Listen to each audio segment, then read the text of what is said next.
Something like 2 minutes. In 2 minutes, we start.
Okay.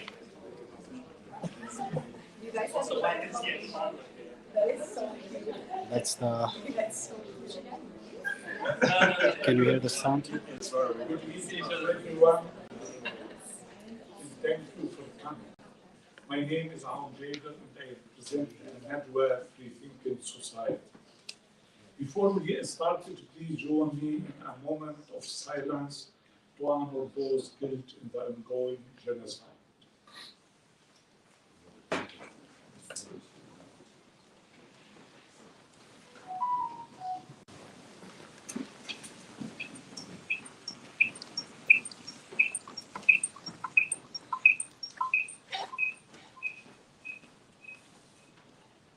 Thank you. Khalil Gibran, a renowned Lebanese-American writer and philosopher, once said, there are two types of people, one rooted in the past and one striving toward the future. Which one are you? Are you secretive politician asking what your community can do for you, or an enthusiast asking what can you do for your community? If you are the first, then you are a voracious weed. If you are the second, then you are an oasis in a desert. Dear audience, we are in the presence of some remarkable and energetic community members tonight. These activists representing a newly formed organization named Arab American for Progress will discuss how to engage, organize, and empower the future of our community. We have learned about the history of the Arab American advocacy from the first wave of pioneering immigrants in the early 1900s until today. These trailblazers faced immense challenges, yet persevered, laying the groundwork for a Lebanese-Syrian movement against the Ottoman Empire. Their resilience continued through the era following the Balfour Declaration, as political protest operated under the banner of Pan-Arab identity from 1917 until 1950. And from the 70s until today, all the political activities in the community have proudly embraced the Arab American identity. Moreover, the first resistance in Gaza today represent a milestone in the Palestinian struggle against occupation and apartheid. We are witnessing a historical transformation that sees waves of support for the Palestinian cause from people worldwide, including the American public, especially the youth. The voice of Arab American youth has grown strong and distinct in the public discourse. They are using their platform to amplify global awareness, marking a new era of heightened civic engagement. It's fair to say that their contributions are ushering in a fresh approach to organizing and empowering our community. At AlNadwa Free Thinking Society, promoting Arab American culture is the core of our mission. Partnering with a newly formed organization fits our vision of building an open-minded community that supports critical thinking, creativity, and culture. These activities cannot be performed without the appreciated effort of volunteers and supporters alike, who spend valuable time and money furthering our cause. Our moderator for this evening has been an activist since he landed on Dix Avenue in 1977. I continue citing his positive impact in our community, but I will share some highlights for time's sake. Hassan Jabir, our moderator, has helped grow access from an organization of a small group of volunteers to one with over 120 programs at 10 locations today. This includes financial institutions, service communities of all backgrounds. Hassan has given 44 years of service to Access, including 14 years as president and CEO. He earned a master's degree in public administration and completed 2 training sessions at Harvard Business School and Harvard Kennedy School. He is also a board member of several organizations in Michigan and abroad and holds a special place in Dearborn and amongst members of broader Arab American community. Dear audience, let's welcome Mr. Hassan Jaber and the following panelists, Mr. Abbas Alawiye, Ms. Lexi Zaidan, Ms. Petra Soufi, and Mr. Ali Abu Zaid.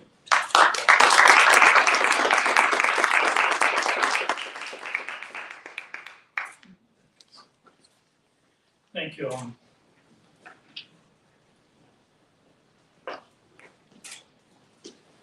Let's see, put my notebook. To see where all of the key secrets are. If these are secrets, they are cheap secrets. Thank you so much. Thank you so much for coming this evening.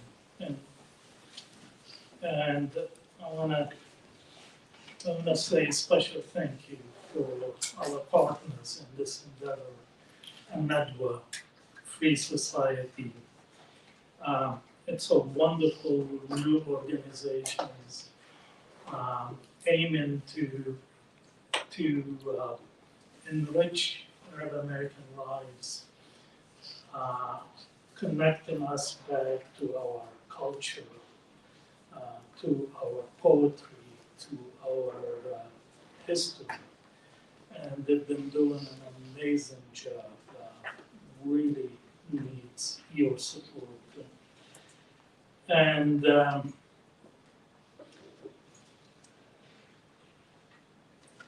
what the event this evening is going to be in 2 parts.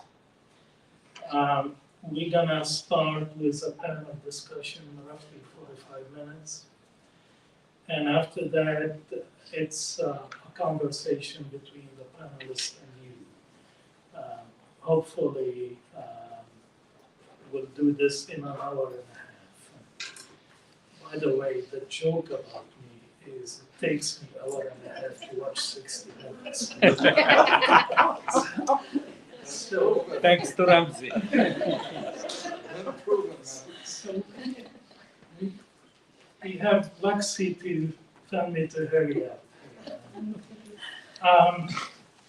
So obviously you start these events with introductions. And I'm not gonna do the introductions. I'm gonna ask the panelists to introduce themselves to you.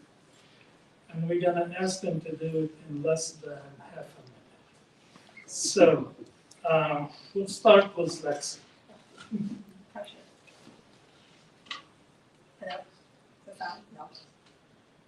Hello. Great.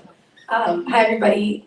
Very honored to be here in front of each of you and to share this space. My name is Lexi, born and raised in Dearborn, Michigan. I'm a Palestinian Christian American, and I like to emphasize the Christian part because of the ongoing genocide happening and constantly trying to portray it as a religious situation when we know that's not the case. But born and raised in Dearborn, I work with Teach for America Detroit. I lead their corporate development or corporate portfolio for development. I've been a lifelong educator, was a teacher, an assistant principal, and my biggest pride is being a human rights activist. Hello everyone, my name is Ali Abu Zaid, and my day job is serving as the Chief Public Health Officer and Founding Director of Public Health here in the city of Dearborn.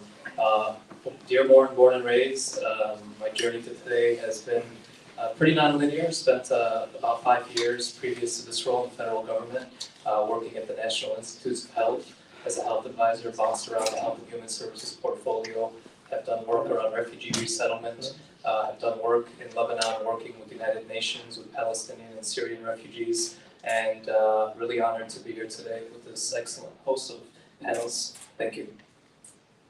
Thank you. Good evening. My name is Petra Al-Sufi. When Hassan calls, you don't ask questions, you just say yes, and you kind of tag along. I was born in Yemen, raised in Branch County, Coldwater, Michigan. That's where I grew up. If you don't know where that is, I don't expect you. It's right here. And I went to school in the west side of the state of Michigan, the Bible Belt of the Midwest, and I moved to the side of the state about 10 years ago. And no, I'm not from Dearborn, and I do not live in Dearborn. I say all of that because I think context matter, where people are from and their experiences and the people they interact with. And that's what I'm hoping to bring to the conversation. My official job, and I get paid to do outreach for the Institute for Social Policy and Understanding. We are a research organization that researched the American Muslim experience for the last 20 years.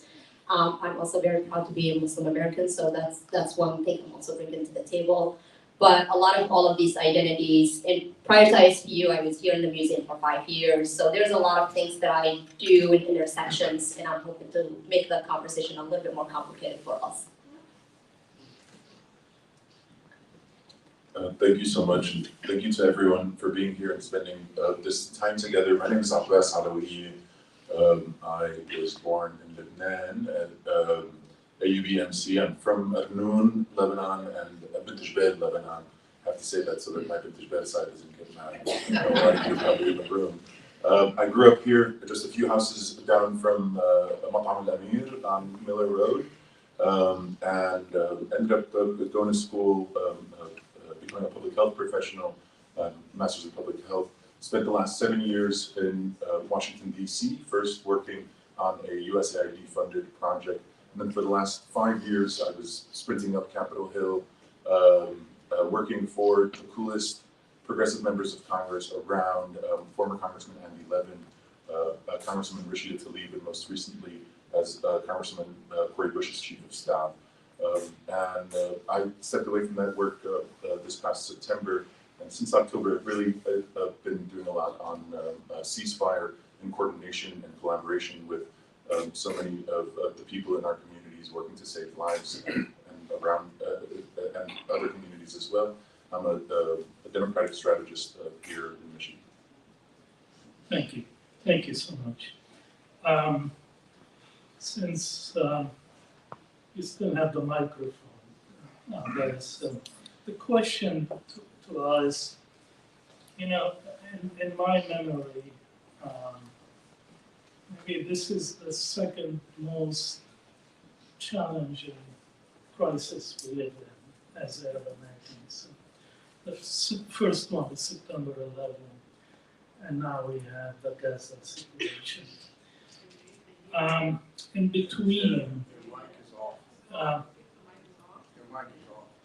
Maybe just bring it a little bit closer, or lean a little bit closer. it is. Thank you. Better? Yeah. Okay.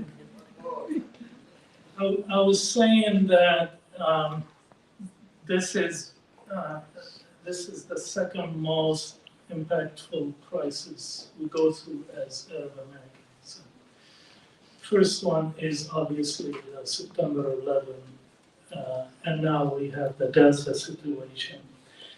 And there were, I was involved in conversations after September 11 with different community groups, Arab Americans throughout the nation. And we were talking about how do we respond? How do we make an impact on policy making?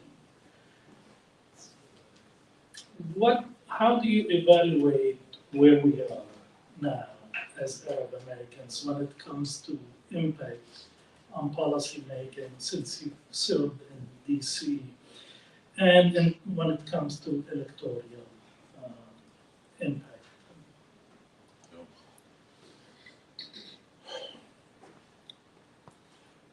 First of all, thank you, Hassan, for bringing us together, for your leadership. I know Hassan if I were to stand next to him, might look a little bit small, but you all know Hassan is a giant in our community, much bigger than, your work in this community is much bigger than any of our small contributions. But I think this is a really important question to be asking.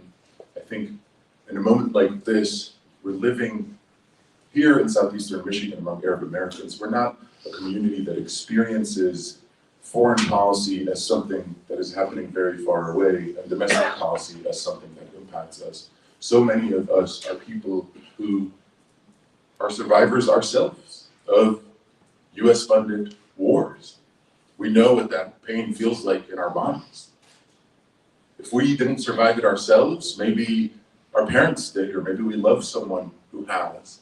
And so when a moment like this one comes about, when Palestinian people in particular are experiencing unimaginable pain, a trauma that is incalculable,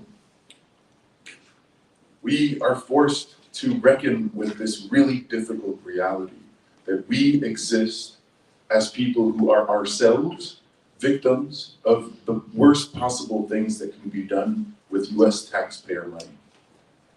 We have survived those bombs ourselves, many of us have. And so, where does that leave us? In a moment like this, it also forces us to reckon with the reality that political power in our country is not something that exists in one place that is very far away from us. Political power is something that people can wrestle over. And there are people in our country who are not anti-war, like you and I are, who are pro-war, who don't find it morally deplorable to profit from the making of bombs. They actually profit every time a bomb is dropped, every time a community is leveled. They make money off of this. And guess what?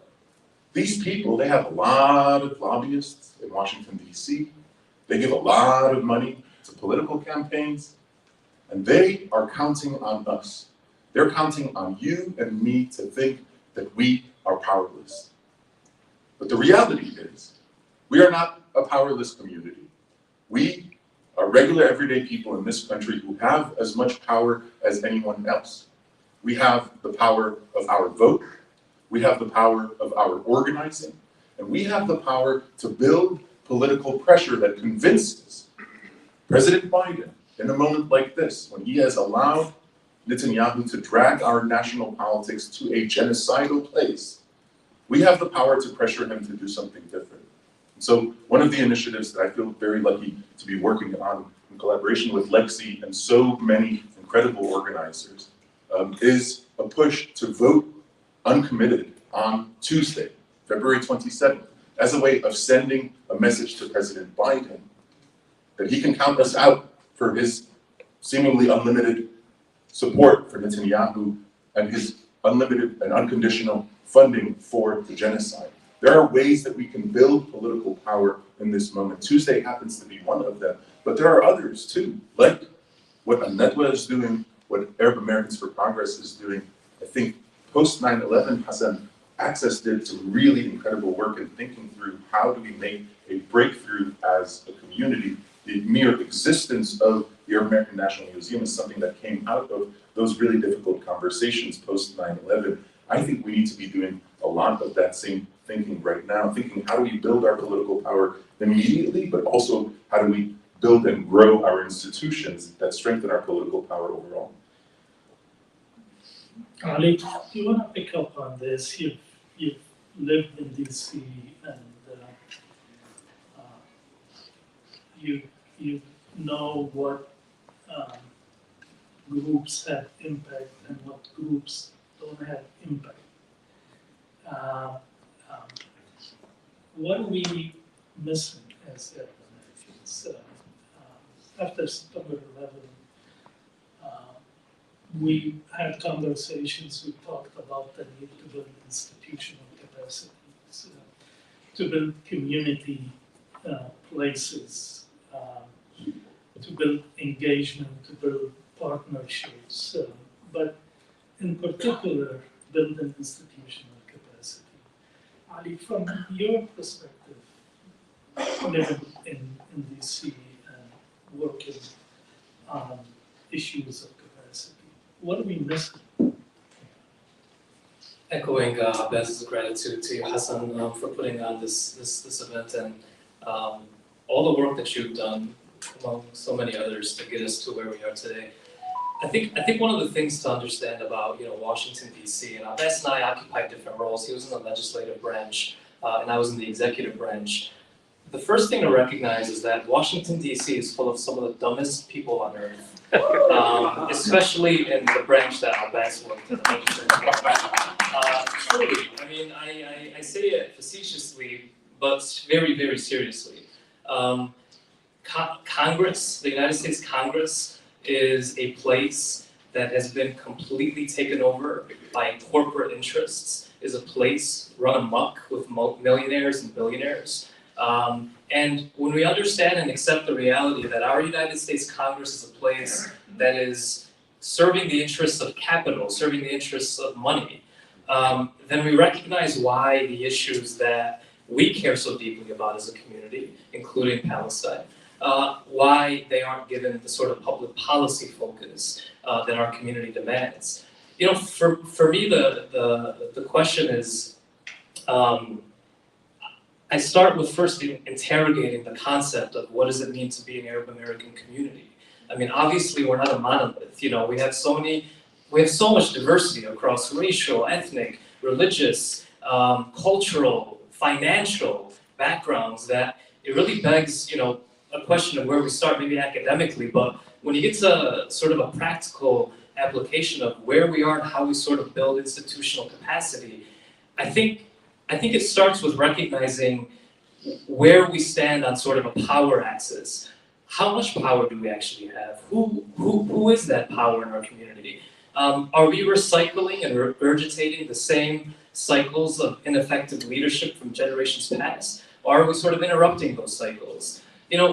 Dearborn is an interesting community, and I think I'm someone who leans on Black scholarship quite a bit, and especially when I think about, scholars like W.B. Du Bois, who talk about the most important thing that we can do is talk about this, as insofar as the truth is ascertainable. And so, here we are about a year and a half removed of the 2022 midterms, where the Arab American community, especially in Dearborn, was basically split at its seams because of issues related to progressive politics, because of issues related to the LGBTQ community, because of issues related to books and book banning and book freedom.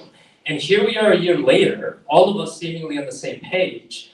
And I think the signal that we're sending is that when we organize together and don't allow disagreements and dissent to tear apart a community, especially institutionally, that we can do something with this. I think the campaign that Lexi and Abbas and all the other brilliant organizers of Uncommitted are showing us is that they're modeling a way for Arab American institutional organizing, that we can all put our differences aside and we can create that power that can then go work within the corridors of idiocy in Washington, D.C. and maybe get something done.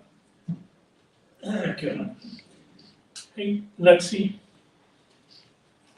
I know you're young, but you've been on the forefront of responding to the crisis in Gaza.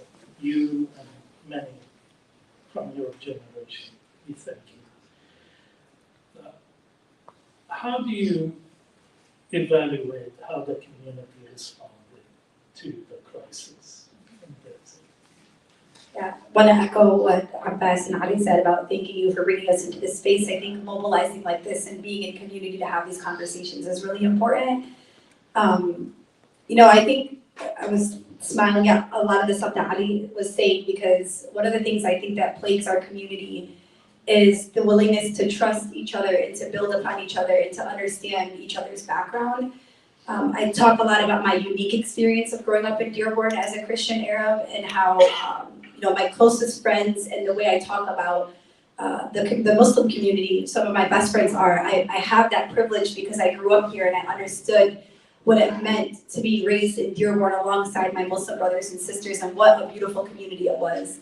My father also owned businesses in Detroit, and I had a lot of exposure and experience with being intertwined with the Black community as well. And I think it's my very diverse experience that has created opportunity for me to connect very deeply with people at the onset of what happened in October, to be able to mobilize our community in ways that Adi just described, of trying to put our differences aside and really focusing on what we care about deeply, which is caring for each other and uplifting each other and creating a society in which we all want to live in, which is where everybody gets to experience freedom. And so I think, you know, I'm very proud of the way that we have responded, particularly because of people like Abbas. I think Abbas doesn't give himself enough credit, and he doesn't realize the impact he has on people like myself because of his humbleness, but also his experience and how he approaches these situations in a way that really gets us to understand that there's a bigger picture here. There's a bigger picture for all of us, and we will never get there if we don't mobilize together. And I think it took a little bit of time at first. You know, we've been grieving, we've gone through trauma, and so having to deal with all these different things, you know, to get to where we are now was a little bit rocky, but we didn't get here alone. And even though Listen to Michigan Uncommitted, I think that I explained activism happens in waves. Your first wave is you alert people. It's like you're sounding the alarm. Your second wave is that you then start to inform people. You're trying to educate as much as you can through boycotts, through education, through hosting events. And your third wave is you activate your collective power, whether it's politically or trying to build different organizations. And I've seen our community do that. And I think that we did it in response to all the work that came before us, the work that you've done, Hassan, and every other leader. There's so many things that have happened before us. And, you know, I've heard somebody say to me that you build upon the legend that came before you. You don't start something new, and you don't dismiss. It's not always gonna work, but you can't forget your history, and you have to understand history in order to advance towards a better future. And I think that we've done a really good job of being able to do that. And I think one of the things I say is you have to pass the baton over to the right generation. And I think there is a generation of us who our parents have sacrificed so much immigrating here and really trying to acclimate into this culture and really allowing for us to succeed and now being able to carry those reins and advancing our community forward. Thank you, Maxine. Now, Petra and I go some years back, and in all honesty, she is the smartest people that I've ever taught, and really an amazing asset for us in the community. Petra, what she didn't say to you, that she's left the museum. She was an educator here at the museum, the best we had. And she went to a research and Poland and advocacy organization. So, Petra, since you've been doing research for some time now, what's some of the research that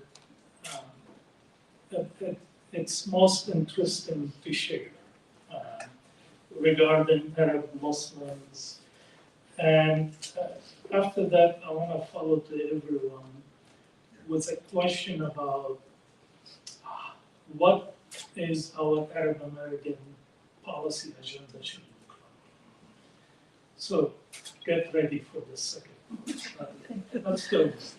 Thank you, Hassan, and echoing what everyone else said here. I have the pleasure of now working virtually. I'm a very extroverted person, as Hassan remembers, but I'm noticing that I'm getting tired, like very, very tired, being in these communications and these conversations. And this is one of the few times that I've actually made an exception, because I believe that we do need a space to have honest conversations about ourselves and look internally to assess what is the moment we're in and what does it mean for us. So thank you for getting me out of the house. To answer your question, and actually before I get into the specific research, I want to get back to the political, where are we politically? I really want to kind of talk about that. And it is connected to the research. And the reason I want to touch on it is in my lived experience and also the work that I do, which is with a lot of policymakers in DC, as you know, they know so much about us. with our interfaith allies, and in spaces where it doesn't look like Europe. You know, we're so privileged here. We really are so privileged. And so I'm in the spaces where people have never met a Muslim, have never met an Arab in their life. You know, and all they know about us is what they see from the media, which, by the way, it portrays us worse than cancer and cocaine. Let me just repeat that. For over 20 years, media studies show that Arabs, Muslims, and Islam have been portrayed worse than cancer and cocaine. And less than 50% of Americans have met an Arab or a Muslim in their life. And I know I'm using these two words, I know they're not the same, but for the sake of this conversation, we're gonna use them interchangeably, because the reality outside of our really beautiful communities here in Dearwood and some of the communities where we are privileged to have people who look like us around us, they really don't know the difference. As a matter of fact, they don't know the difference between being a Muslim and being a Sikh from the Sikh community. The first person that was killed after 9/11 was not a Muslim. It was someone from the Sikh community. He was not Arab, he was not Muslim, he was nothing. He was from the Sikh community, and people assumed he was Muslim, so he was killed. Why am I bringing this? Because in all the research that we do, there are institutional challenges that we face. And we put them under Islamophobia in our research, but I'm gonna tell you as an Arab American, you could put whatever label you wanna put on them, they apply to almost every single person in this room. Banking challenges, airport, law enforcement, in the healthcare setting, in the public schools where your kids are studying. 50% or at least 50% of parents say their child was bullied because of their faith, and 1/3 of these cases at the hands of an adult in the school setting. Not by other kids, an adult was bullying their child. Okay? So the challenges that we face out there, they don't care what your private life looks like. And I bring that up because it is really important for us to assess our political standing right now. We have fire in the house. You know, we have a young generation. I'm not gonna put myself in that group because I'm too tired. They have so much energy and they're doing so much amazing work out there. So we need to open the doors for them. But we also have, I'm gonna use this word carefully, but I wanna use it. I think we have lack of political maturity. I don't think we're politically mature as a community. What I mean by that is we let our emotions drive us. We have strategists and people who know, but often we don't give them the right space to lead us in these conversations. So we end up sabotaging each other and each other's work. And yes, there's a campaign that's happening this week, but I'm gonna tell you as someone who's not directly involved because I'm letting other people do it, I am seeing the sabotage that's happening behind the closed doors. So we wanna make a political statement to DC and say, you know, we have a voice, we have power, but I'm seeing people within our community sabotaging each other. And so, which does not happen in other impacted communities. That's the difference. The difference is other communities that are our size have similar resources. They don't do that to each other. They disagree in private. They critique each other in private. They let each other specialize in whatever work they're doing, even if they're on the opposite end of the spectrum of their beliefs. But you never ever hear them call each other out. You never hear them call each other organization out. So I'm bringing that up to say, kind of wrap it up. The challenges we face, they don't care what your faith is. They don't care if you're from Lebanon or from Yemen or from where. We're all the same. We have so much potential to grow politically, but we need to stop sabotaging each other, and we need to let the people with the right expertise lead that charge. And we need to also allow all different kind of political engagement to exist at the same time. That's the last one I'm gonna say. All political engagement need to happen at the same time. We're not gonna be successful with just one approach. We're too small to make that kind of difference. Hey, Petra, before we give it to someone else, I want you to share some of the, speaking of sabotage, I want you to share some of the research finding regarding position of ceasefire, and especially the information you shared with me. Yeah, so one of the latest reports we released literally last week, if you haven't seen it, please reach out to me, sign up for our newsletter so you can receive that kind of information. But we released a poll on religious communities' views on ceasefire. So as a research organization, we can't jump the first day of an event to be Martian. We wait months until poll is out. And so we poll American Muslims, which nobody else bothers to poll them. We poll American Jews because we want to do the comparison due to the similarities in size and experience and all of that. We also poll American Christians, so Catholics, Protestants, and white evangelicals, as well as the general publics and non-affiliates. And we do that to make sure that American Muslims are put in the right conversation with other faith communities. They're not always the other. So we asked them, do you support a permanent ceasefire? And that question went out to everybody. And I just want to read you the numbers and kind of pause because, first of all, the majority in all these faith groups support a permanent ceasefire. There was no community that did not support it, more than 50%. Okay? What was really surprising to me and to a lot of people in our team was even white evangelicals, 58% of white evangelicals support a permanent ceasefire. For some of you who are familiar, that's really strange because in everything else that we do, usually there is a kind of a difference between Muslims and white evangelicals when it comes to, foreign policy, when it comes to, who wants their law to be the law of the land, all of these things. Even the support of Islamophobia is higher among white evangelicals than it is among other faith communities. But even that group supports a permanent ceasefire. Okay, so that's surprising. We also found that there is a significant, or there is a small percentage of Muslims who do not support ceasefire. I know. So you can't always assume that people who look like you are on the same page as you are. And you also can't say, I'm never gonna work with a community that doesn't match what I use. In this specific issue that we're all trying to get something done, we have more allies than people think we do or we don't. So what is our strategy and how do we reach out to them? And that's just one data point in a whole poll. I'm happy to talk about people afterward and share others. Thank you, Beto. So Ali, pick up from there. What should Arab American policy agenda should look like? What should it include?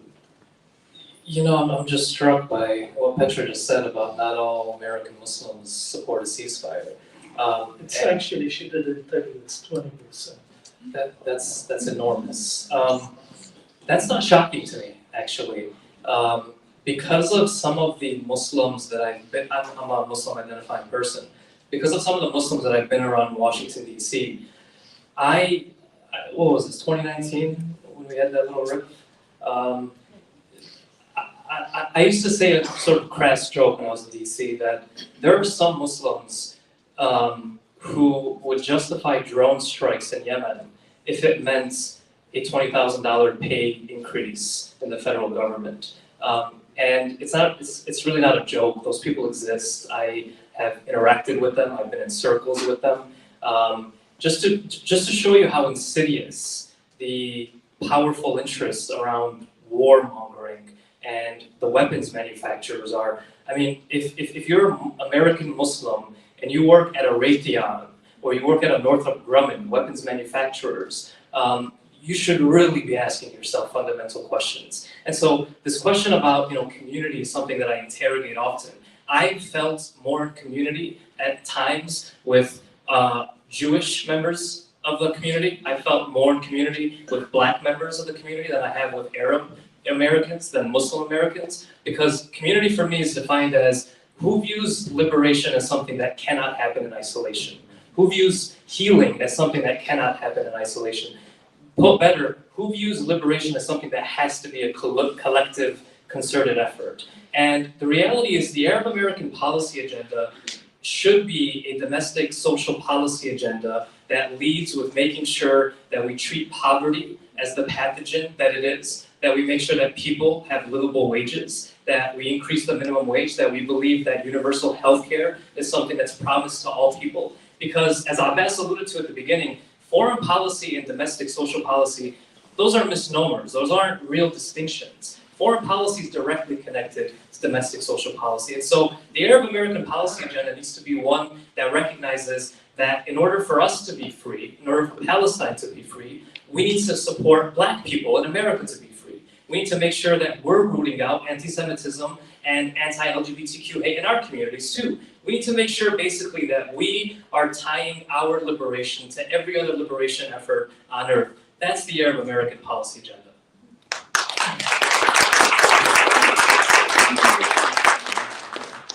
Lexi, you want to add to this? I mean, I want to echo what Ali said. I had a conversation with somebody the other day that we have to get out of this notion that we only want to care about issues related to Arab Americans. We can't advance our community if we're not going to show up for other communities as well, because cycles and systems of oppression typically impact communities of color. And to think that Arabs are not part of that system, we're wrong to think that. And to think that we don't need to be alongside other oppressed communities, we're also wrong in thinking that as well. And I've just been really pushing this conversation to see the allyship that I've been around in activism and on the streets. You know, it is our Jewish American brothers and sisters that are on the front lines doing what it is that needs to be done.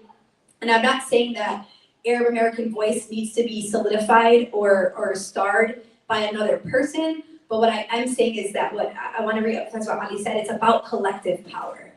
I always say organized people always beats organized money. And when you look at who has so much control, AIPAC and other lobbying groups, if we continue to work siloed, we will never win.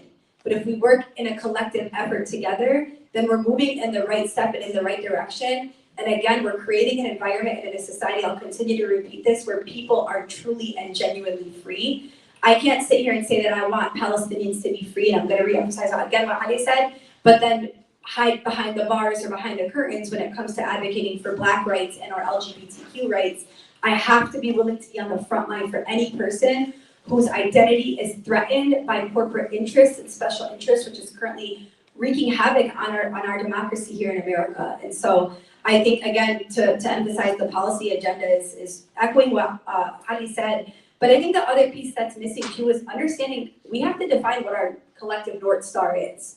What is it that no matter what space I'm in, because my activism looks different than Ali's, looks different than Petra's, looks different than Abbas's, and that's okay, it's not gonna always look the same. But when I'm in a space and Ali's in a space and Petra and Abbas, we know that no matter what, we're working towards a collective North Star and we're operating under the same values that should be guiding us. And it's values where we're like valuing human life no matter where you come from. It's values that show that I'm willing to put myself on the line. It's values that show that I'm no longer, moving in a direction towards special interests and what advances my own career, my own political agenda. I've said this before and I'll say it many times, and I think it would apply to anybody here. I would lose my job and friends and my entire career if it saved any life in Gaza. I would do it any day of the week. I would do it any moment that I had. And I think that we have to start operating that. We got to get out of this individualistic mindset. I think that's an American mindset, is individualism. And when we think about the Arab American policy agenda, we really need to start thinking about it from a collectivist mindset. It's how we were raised, it's what our culture is about. And I think that we need to be rooted in that. That's right.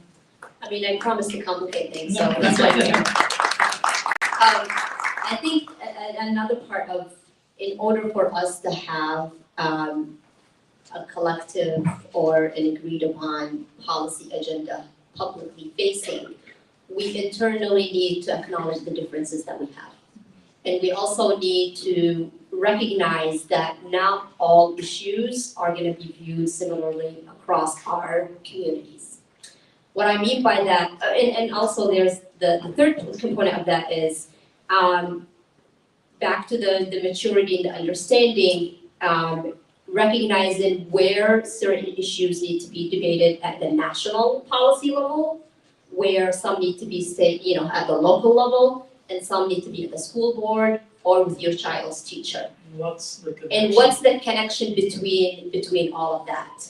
I think we need to recognize that, and if we don't recognize it or we dismiss concerns that exist within a changing and growing community, then we are shrinking our collective power, we are further dividing the community, and we're literally driving people to camps that we do not want them to be. Thank you. Abbas, last word on this. I'm really interested in having conversations tonight and other nights regarding how we put together an Arab American initiative on a local and on a national level. So much of what has been shared by my fellow panelists is so much more like on the money and insightful than anything that I could share. I was thinking about that word collective liberation when, that you mentioned, Ali, when you asked this question, Hassan. And I think that as we mature as a community, it's really important to recognize that when we're setting an agenda, that it's based on the principles that all of us can come together around. I also think it's okay for us in our political journey now to lean into declaring some things unapologetically in our agenda. Like, gone are the days when we do not stand up and say we are with a free Palestine until Palestine is free. Gone are those days. I remember those days. You remember them too, when we would be afraid to speak out. Okay? Those days have to be behind us because they've dragged our politics. The pro-war interests in our country have dragged our politics to a genocidal place that requires us to have a responsibility to those 13,000 plus kids in Gaza whose lives have been taken by our own taxpayer-funded bombs. That is a commitment that you and I and all of us need to make to one another, that Palestinian liberation is a non-negotiable, forevermore. In addition to that, I think our collective liberation requires, and if it's true that, you know, and I believe this deeply in my bones, that we won't be liberated until every community whose rights have been denied or stripped away or stepped upon, that we are in solidarity with those communities and that we move forward. But we as a community, we're not unique in this experience, but we do have the expertise of our lived experience as a community that knows what it's like to survive US-funded wars. And so I think as a community, we ought to be explicitly anti-war. Unfortunately, the Republican Party is not explicitly anti-war. And I'm sad to admit, as a Democratic strategist, that the Democratic Party is not explicitly anti-war.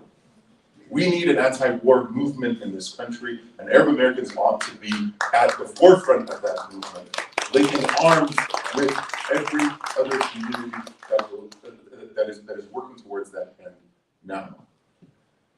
I think one final point is really important because, you know, a lot of what I was experiencing in the moments that you mentioned, Ali, as, you know, I guess just over a year ago, there was all this talk of book bans and things like that here in our community. And I think it's really important for us as a community to do a couple of things. One, not to confuse political tricks with building political power. If anybody in this community thinks that a drive to scare the gay kids in our community, and you know them, you know they exist. If anybody thinks that the drive to scare those kids out of feeling safe in their own room, if you think that's how we build political power, I want to talk to you after this. I disagree with you. I don't think we achieve anything by falling for the far right's agenda to come into our community, infiltrate, and have people be scared of written material that exists in libraries. That is not a way for us to build political power. I also think that it is not productive, nor is it useful for us, if we happen to be pro-LGBT, to look at the people who are scared by all of the misinformation that is going around in our community and wag our finger and say, how dare you, you're backwards. No, there is real fear in our community about what our children are being exposed to, about the world that they're living in. As our children right now are live streaming a genocide on their phones, trying to make sense of how in the world our country can support this. And so the way that we build our power is not by saying, oh, you know who really makes a difference is the people who sit down with the Biden administration officials. Those are the people really making the difference. Or no, you know who really makes the difference is the people outside protesting the Biden administration officials. The people inside are traitors. One of the things that I'm especially proud of, there was a meeting recently here in Dearborn.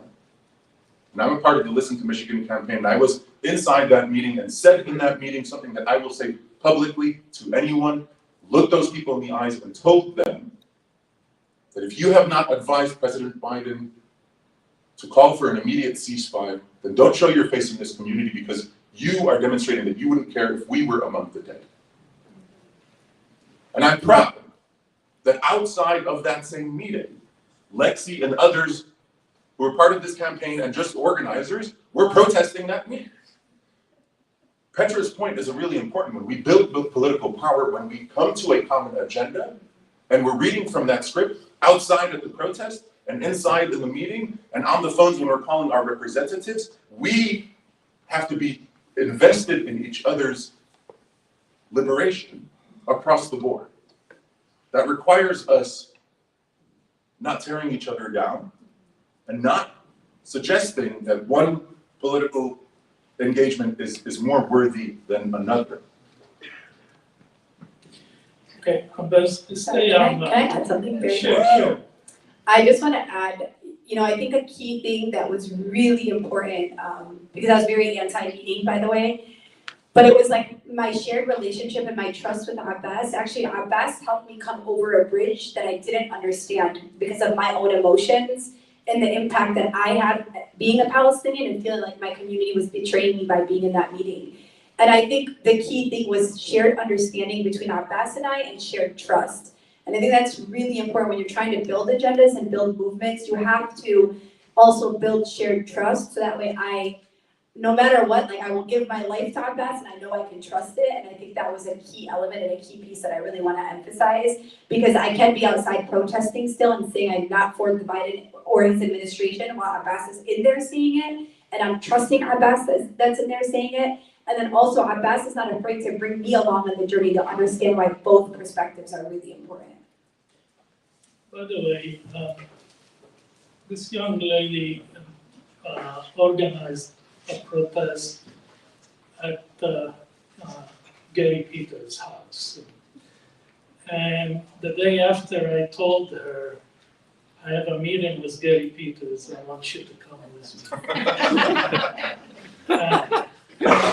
And Gary Peters' staff was saying to me, is she gonna come and fight us? I said, yeah. But that's not where the story is that the night before I had a conversation with her before the meeting and was one of the most intelligent young people conversation I've had.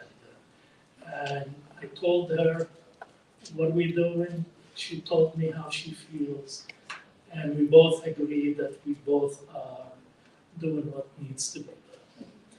So, Abbas, keep on the microphone, and we're not gonna take too much time on this, but it's in the news, it's in the community, the Listen to Michigan campaign, vote and committee. What's the purpose? What we do? What's the strategy here? I know you and Lexi are working on this. I want you to give me the big strategy behind this. Let's not take too much time on this. I want to hear from Lexi on the ground, what's going on. And then I want to ask you a question after that. Go ahead. Fantastic, thank you so much, Hassan. So basically, here in our community, here in Michigan, all across the country, since October, people have been doing the work to achieve a ceasefire that saves lives, that saves that kid in Gaza's life who ought to be saved. This is a movement that is not new, okay? It's part and parcel of the larger movement that is decades old for Palestinian liberation. We're calling for a ceasefire now. We're also calling for an end to occupation and apartheid as we always will. With that, since October, we as a community have been doing everything we can. We've been calling, we've been texting, we've been protesting. Some people are protesting and shutting down highways, and still Biden has not changed his policy one bit. Still, Biden's policy seems to be the exact script of whatever genocidal campaign that Netanyahu is continuing to pursue. And so Biden hasn't heard us so far.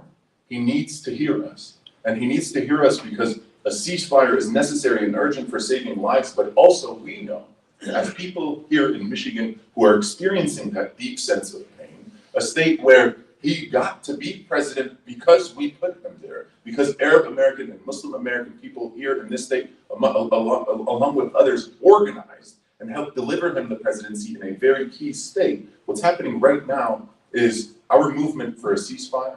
We're always looking for how to generate the most attention as possible for a ceasefire so that that can happen, so that we can move on to thinking about how we can support our Palestinian community in processing the deep trauma that is ongoing and where we go from here. And so right now, our campaign has a strategy that is twofold. One is there's a box on your ballot, okay, that says uncommitted, on the Democratic presidential ballot. It says uncommitted.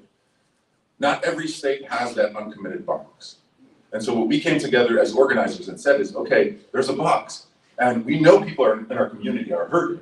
So let's give people in our community a way to express that hurt in a way that's not just a social media post, which is important, not just writing to your senator, which is important, but a vote that Joe Biden needs. And so we're telling people to vote uncommitted, okay? And we are making the public case. The first part of our strategy is to make the public case to claim that box, to say everybody who wants a ceasefire is voting uncommitted, okay? And we have been pretty successful at that. Maybe you've been watching CNN, maybe you've seen Lexi on CNN and MSNBC and elsewhere. Maybe you read the New York Times and you're hearing about this. Maybe you see that the Metro Times here locally endorsed the campaign, okay? We have claimed that box. It's ours. As a community, it's up to us. It's our box.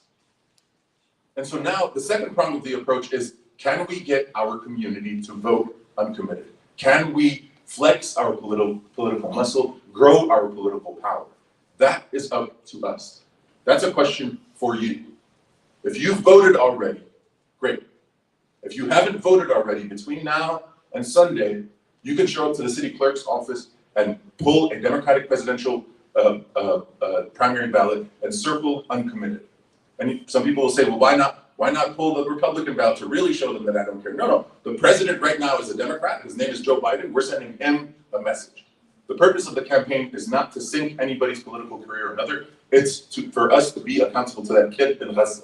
And that kid in Gaza needs us to push for a ceasefire. The best way to do that right now, that's generating all of the headlines in a moment where all eyes are on Michigan, to see whether or not the Arab American community and others are going to register their disapproval with President Biden. The best way to do that is to vote uncommitted. Between now and Sunday, you can show up to your city clerk's office and do it. And on Tuesday, you can show up to the poll and vote uncommitted. And so if you believe that we need an anti-war politics, if you believe that President Biden needs to publicly call for a ceasefire and stop funding the genocide, then I urge you to do it yourself. Go vote uncommitted. Circle that box, vote uncommitted, and don't just stop there. Please, I'm urging you. Tell at least 3 people to do the same thing. Take them with you to the poll. It's really, really important. It's the strongest way that we send a message. I've heard from people inside the White House that this White House is scared of the political power that we will demonstrate on Tuesday. It's up to us to make that, to build our power.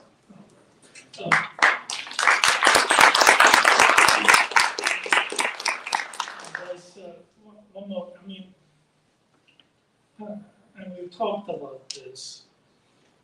This is a call for our community to actually go out and vote uncommitted.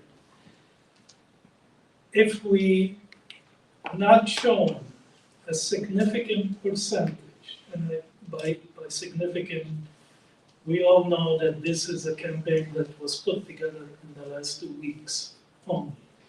If we can get between 7 and 10% of the vote uncommitted, that's a very powerful message. But what's also very, very critical, that our community don't sit this election out.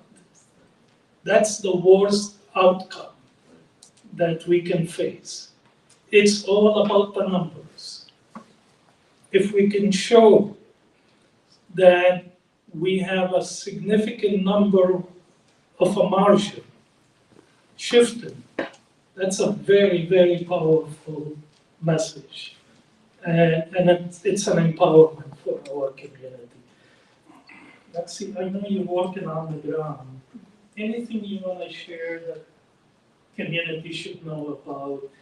I know that you're going to be doing some calling. I know that we have a digital ad going out. I know that we have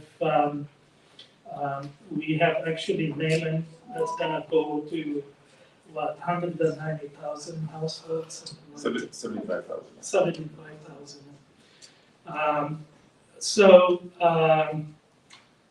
By the way, we also pointed out that there is in Wayne County alone, and that's Arab and maybe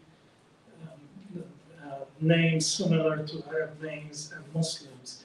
There are 190,000 registered voters. That's a significant number. So let's see, anything you want to add to what to expect? Yeah, I think I'll just add, from what Abbas is saying, it's actually a movement that's growing, and I want to share how it's growing so that way people understand how important this truly is. Sometimes you hear about an idea, but when you see it in action, it creates a different sense of urgency.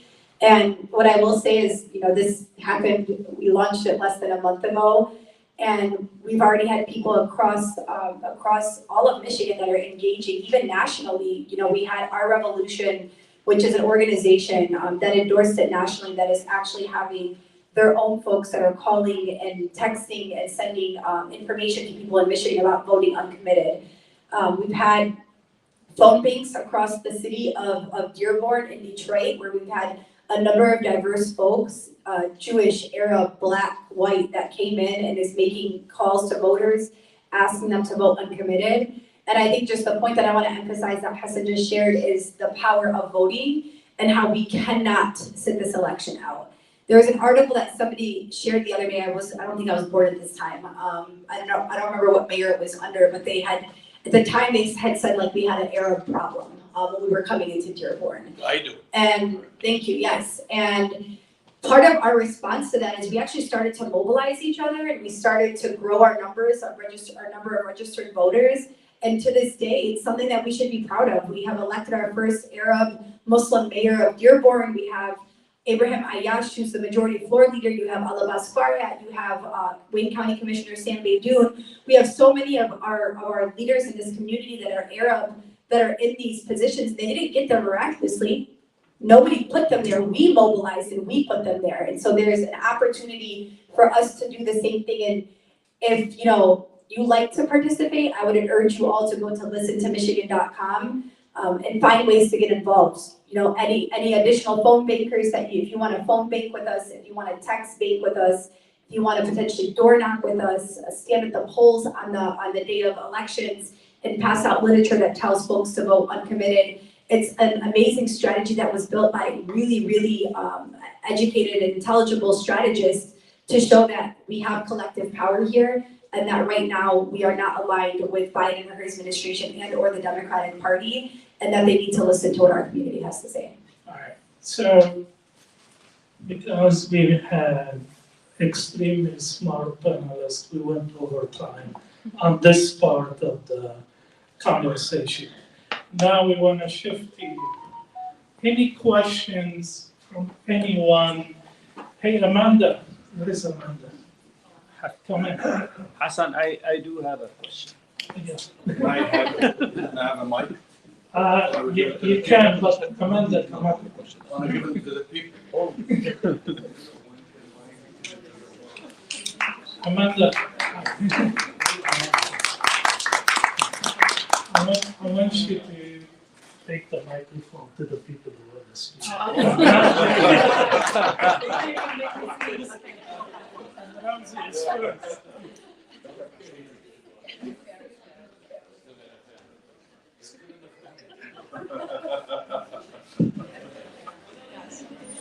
Thank you.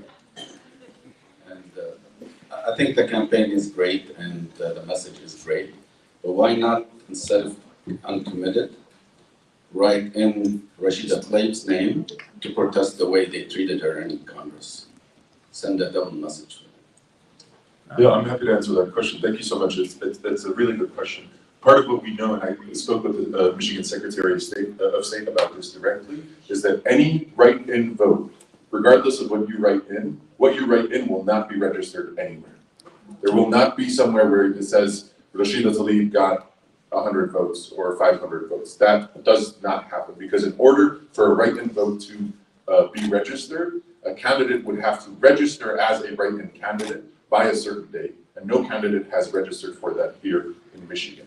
Additionally, I'm glad you mentioned Congresswoman Tlaib. She has endorsed this campaign. She wants everybody here to vote uncommitted. And so I just wanted to mention that too. And Ahmad has a question. Here.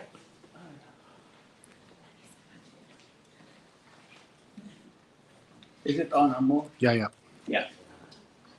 I understand what I hear so far. By the way, I flunk politics 101. But, you know, I'm not concerned for now to show our basically one voice, and we are basically not happy with what Biden did. This is excellent strategy. But what I'm afraid of is, like, we damn if we do, and we damn if we don't. We damn if we support the Democrat, and we damn if we don't support him. After November, God forbid, Trump shows again, they're gonna say, here, you guys, they're gonna hate us more than what they hate us now. And they're gonna look at us that we made Biden, we made Trump win that election. So how are we gonna start strategizing after this Sunday? We're gonna start thinking about what should be our strategy. And you probably guys touched on it, but we're gonna mobilize from now. We don't wanna wait until October. We wanna start now saying, this is our strategy, period. And if it has to be third, I wish there's a third party that I can vote for that has some hope. So my vote wouldn't be wasted. So my point is, should we start mobilizing now about what should be the strategy after that? And that's what my concern is. Okay. Sure, please. So this is in my personal capacity. This is my personal opinion, very strong personal opinion on this. Two things. One, both parties already know how strong we are as a group of voters. The reason they know that, and the reason they see the numbers, I'm sure, others can speak to that more than I can, but the strategy to come and divide the community did not happen in a vacuum. If you think that just happened out of nowhere, that's not true. Political scientists and people who have been studying our community and studying what's going on will tell you this was purposely done to divide the community's vote, because the community's vote is growing because both political parties recognize how important our group of voters is to the two. In fact, there are people being paid, activists, to come in and work on dividing the community. So that's the first part, and I'm there are literally people who are, this is what they do for a living, they study this, and they will tell you this was done intentionally, and it's not just done to the Arab American vote, it's done to other minority votes because this is a strategy to divide the vote. So one thing that we need to do is get behind this specific strategy for now, vote and committed, or get out and vote, just get out and vote, okay? And then the second thing, when people try to scare you that, if we don't do this or we don't do that, Trump's gonna get into office, he might. That's a reality we have to deal with. And we have to recognize that there is no way where his presidency, and I'm saying this in my personal capacity, there is no way that his presidency will ever be good for us. Trump. I don't care who else is in office. So we could put our disagreements aside. There have been enough evidence to show how bad this will be, not just for our communities, but for the country. And so there are enough groups that we could build allyship and coalitions with to get to the next step after the primaries. I have a question. Hi, my name is Louise. Thank you very, very much for this forum. I really appreciate it. I didn't know that anyone had been protesting outside of Gary Peters' house, so that's great. I've been telling my husband nonstop that it's driving me crazy that Haley Stevens is our representative and nobody's protesting outside of her place. I think our representatives are way too comfortable.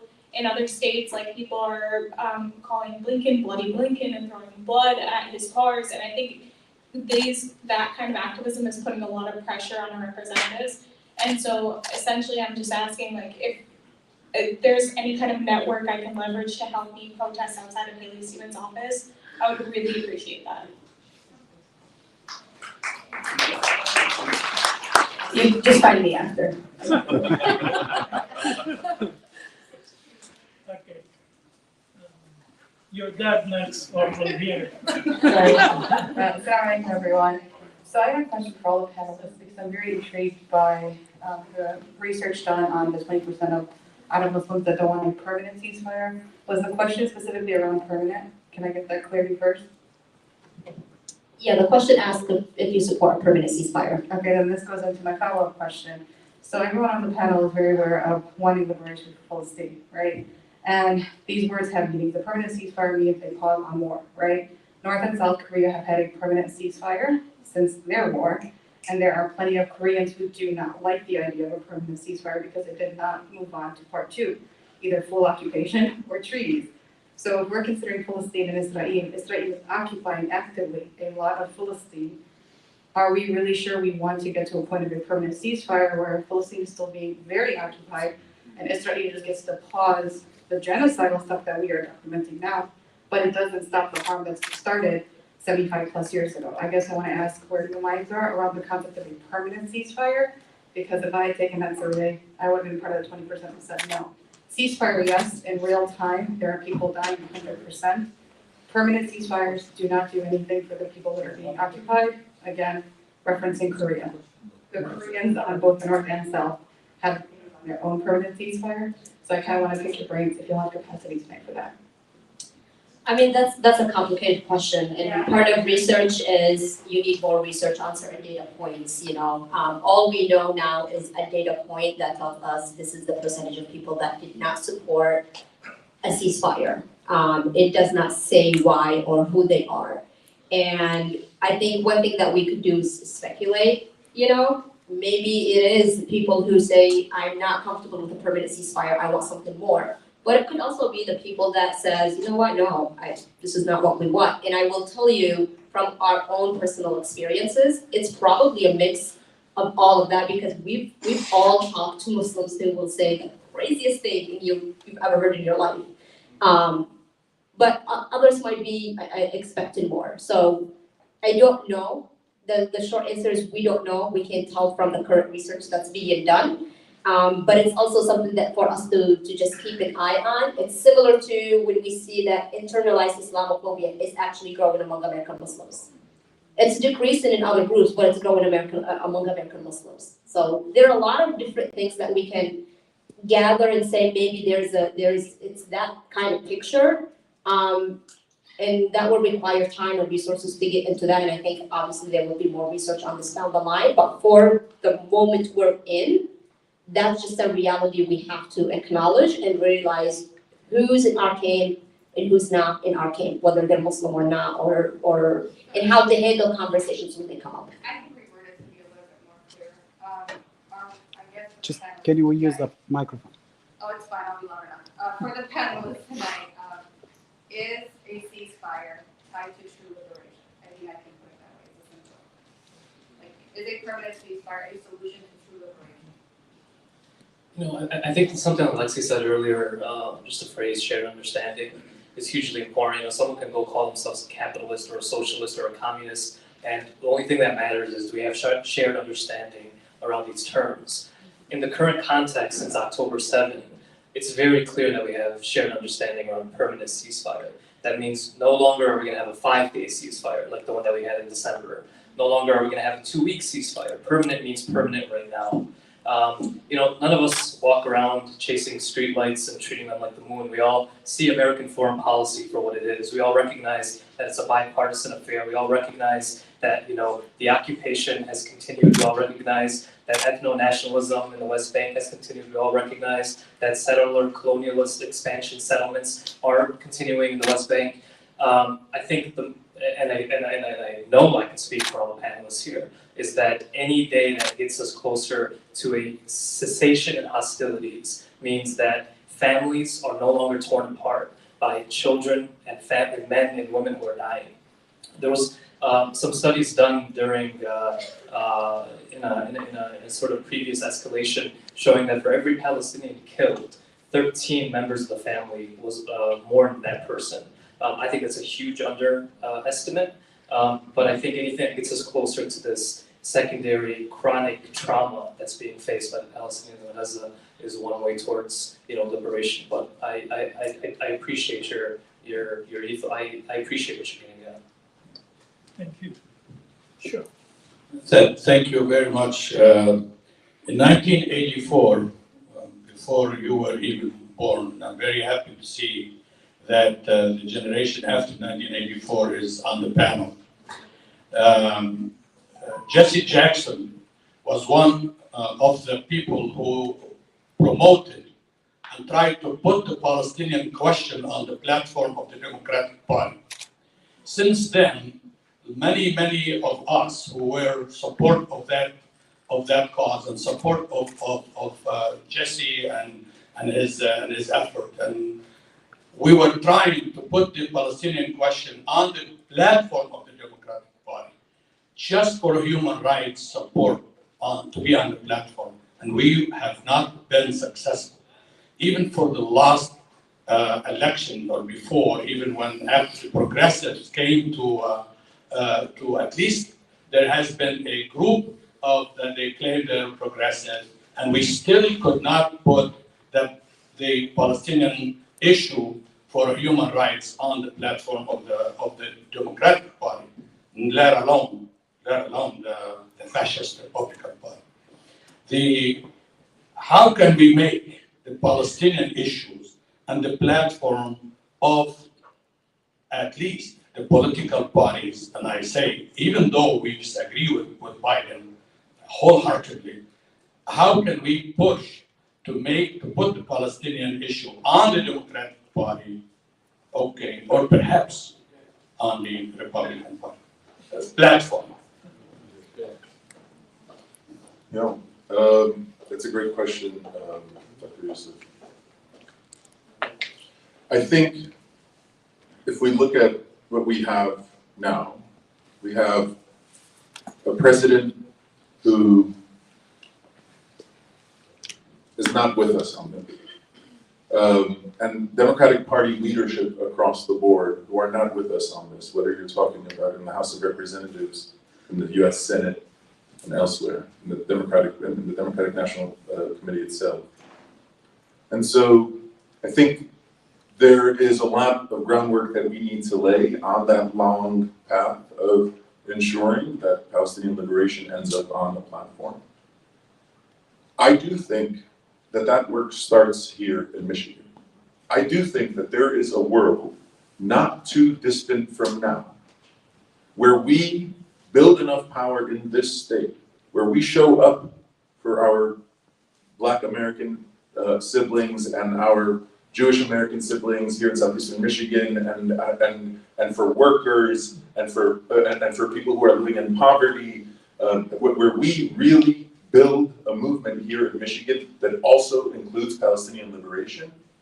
I want to live in a world where we say to the rest of this country, Michigan is pro-Palestinian. I think we could do that. I actually don't think that's a far-fetched political fantasy. I think we can wield power here in this state. I think, I don't just mean to plug my thing, but I think that starts with, like, I want to get enough votes on Tuesday, this upcoming Tuesday, so that by the end of it, we can go up and say, Michigan is on its way to becoming the country's first explicitly pro-Palestinian state. That Palestine is an issue that Michigan voters care about. I think that work starts here on the longer path to some of the national party platforms that you're talking about. Can I just add, I think a key piece that's missing too, at that time, you have to think about Palestinians are not seen as humans. And so to ask a party to recognize their rights when they're constantly being dehumanized on so many different platforms, people don't feel a sense of urgency.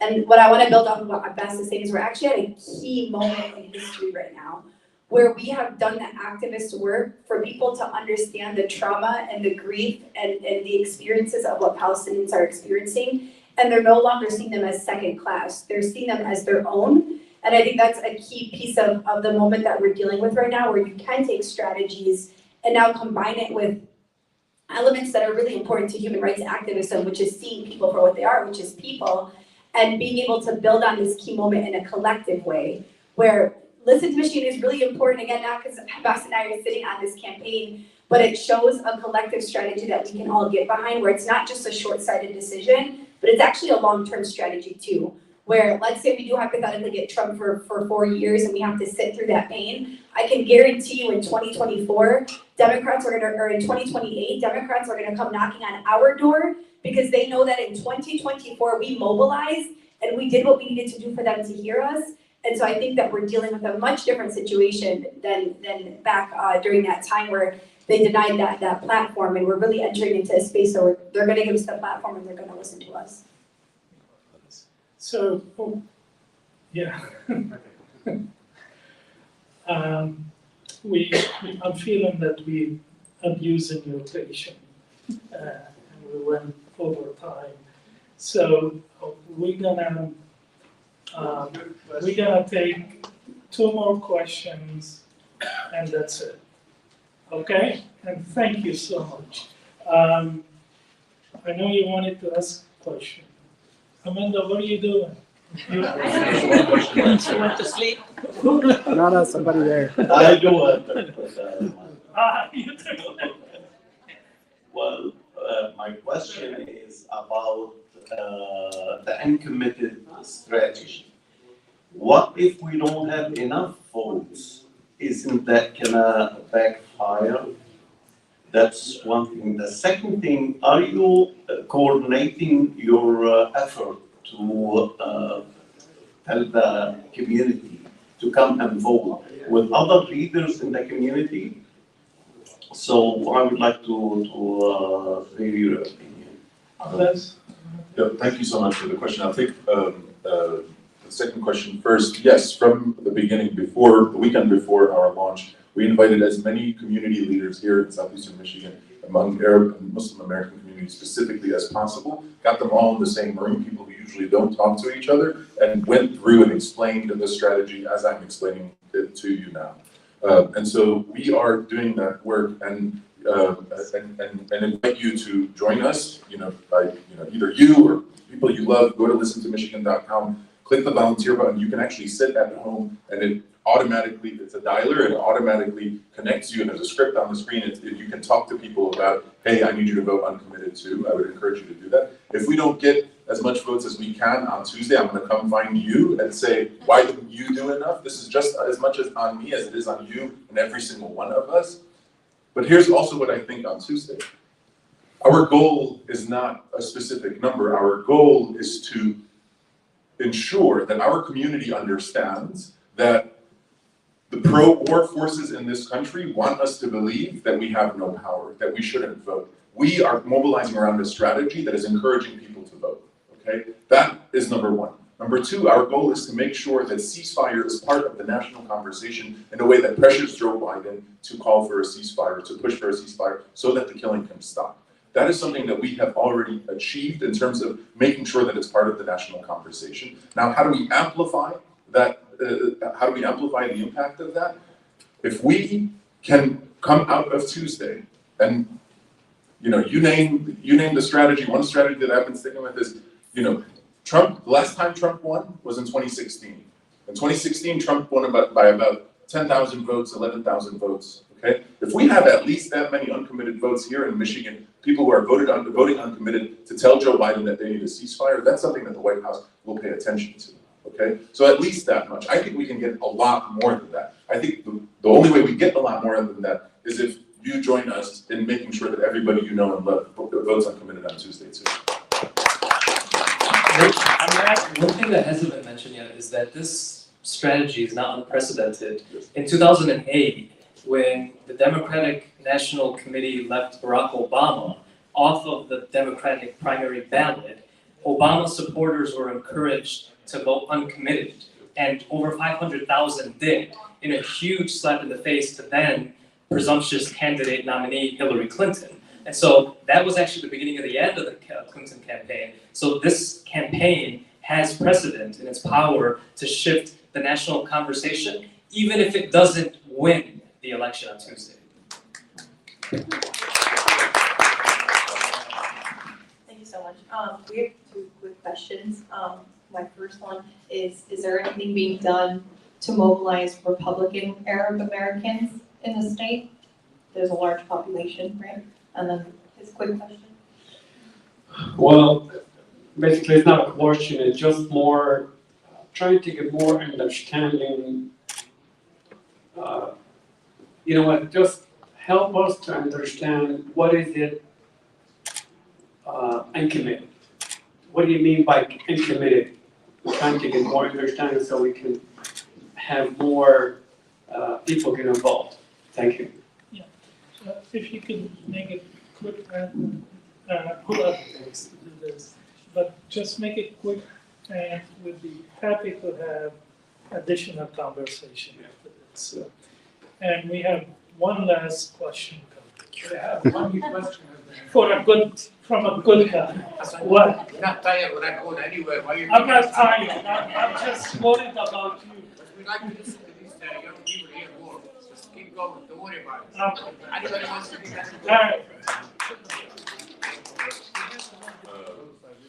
Thank you so much for both questions. One, yes, we are doing everything we can to reach as many voters in this state as possible, including Republican Arab Americans and others. What we are encouraging people to do is to pull the Democratic ballot because we have a Democratic president right now who we need to pressure, and that's why we're encouraging filling out the uncommitted box. And to your question about what is uncommitted, really uncommitted for us is just an option other than Joe Biden that is already on the ballot. So we don't have to, in other states, for example, people who want to register their disapproval of President Biden's support for genocide, they are getting people to write in ceasefire now or save Gaza now, right?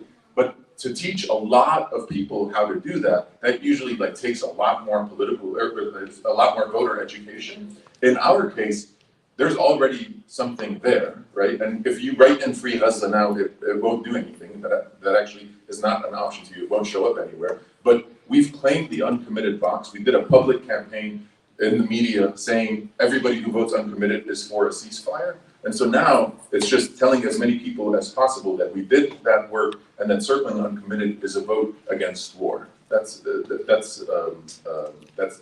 and in terms of like the fact that you voted uncommitted isn't reported on publicly anywhere. It's not like you know the Biden people can see who voted uncommitted and who voted for Biden. That is your private vote.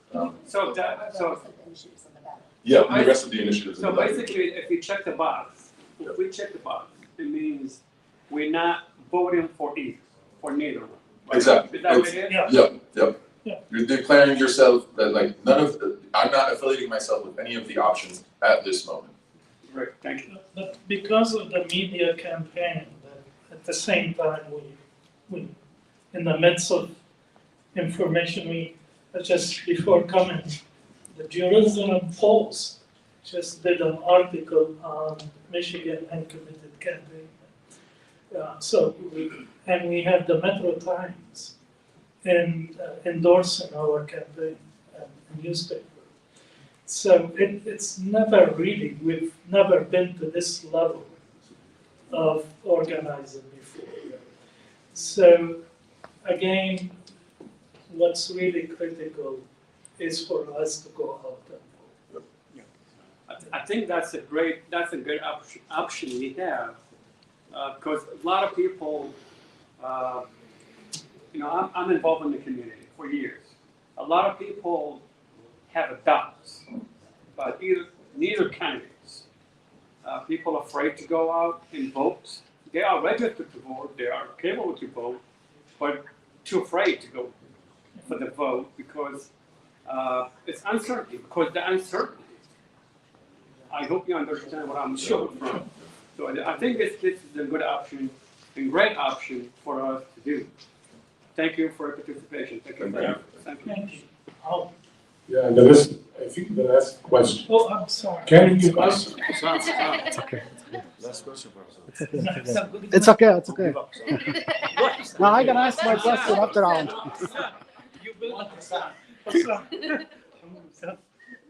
Why not both?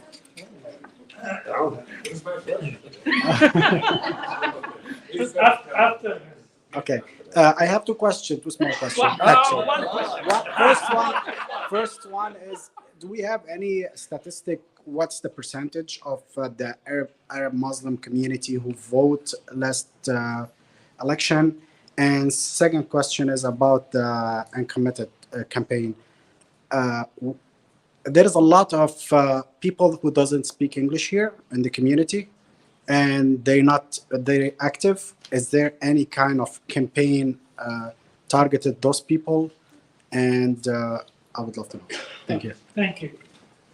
Try to make the answers short. I'll answer very briefly just on the second question. We do have flyers in Arabic that break it down that I'd be happy to share with you. And also, for those who polled the Democratic presidential primary ballot that is in Arabic, there's actually a box that says غير ملتزم, which doesn't mean that you don't pray 5 times a day. It means that. That's a good one. Thank you. I've been waiting to make that joke for so long.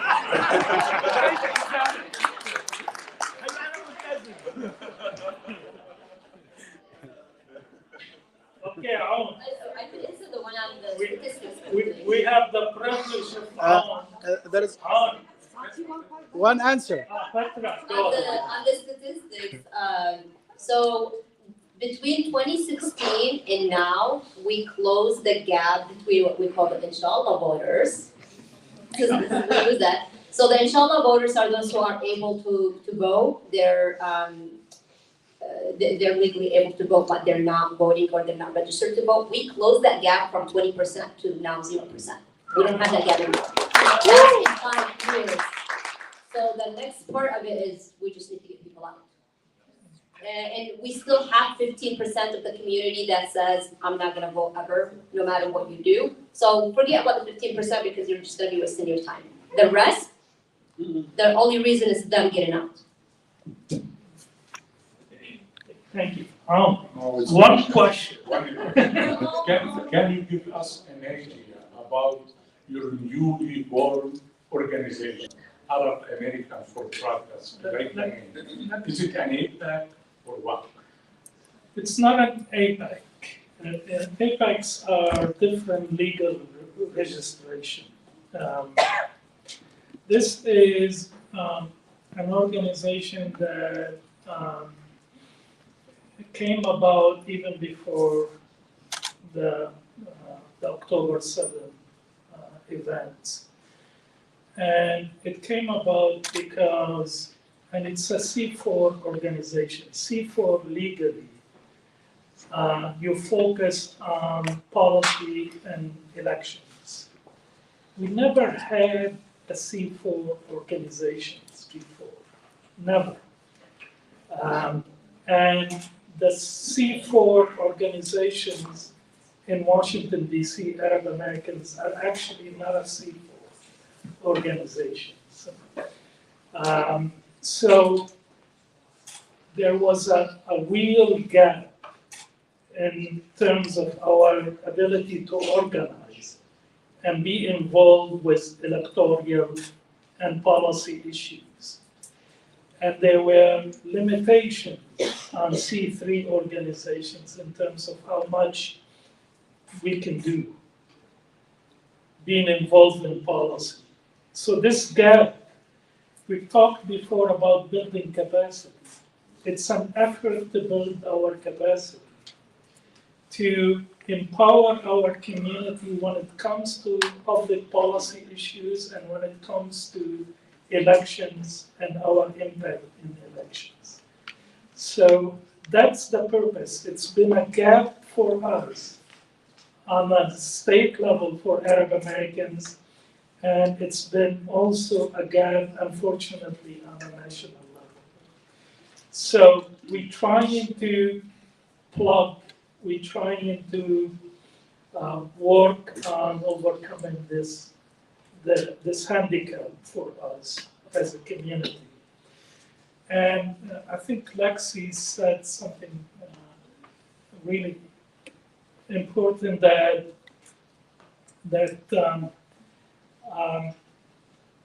there are examples of communities, and I'll mention the Jewish and the Asian American communities in terms of empowerment, that they are, our aim is not to go after politicians. Our aim is to make them come to us and listen to us.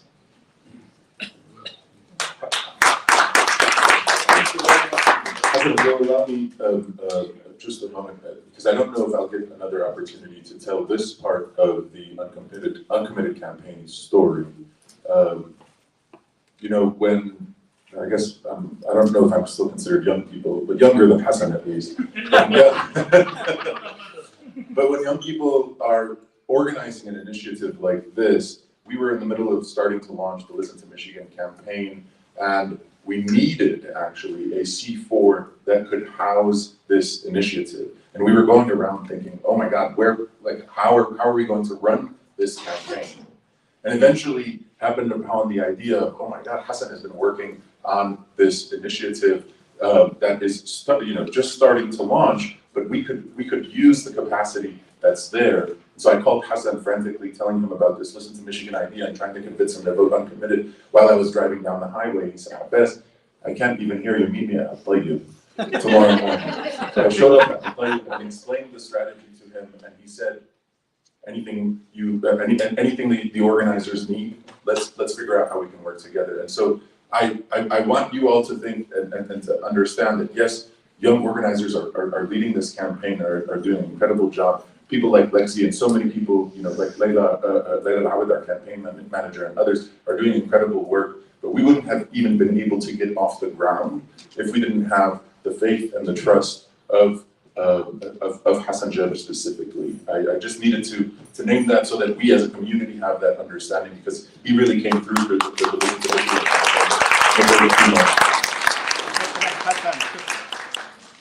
So, any other questions?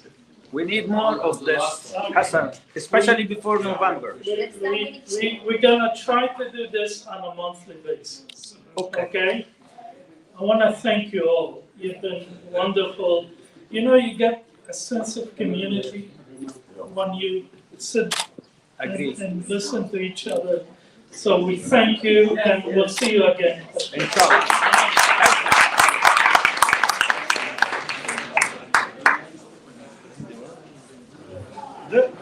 يعني مش عم تسألني؟ شو السؤال؟ لا اللي بدي أشرح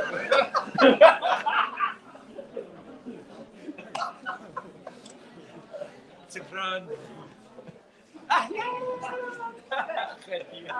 قلت لك انا اديب ربي دائم اديب ربي دائم بس سؤال لك انت ولا كيف حالك؟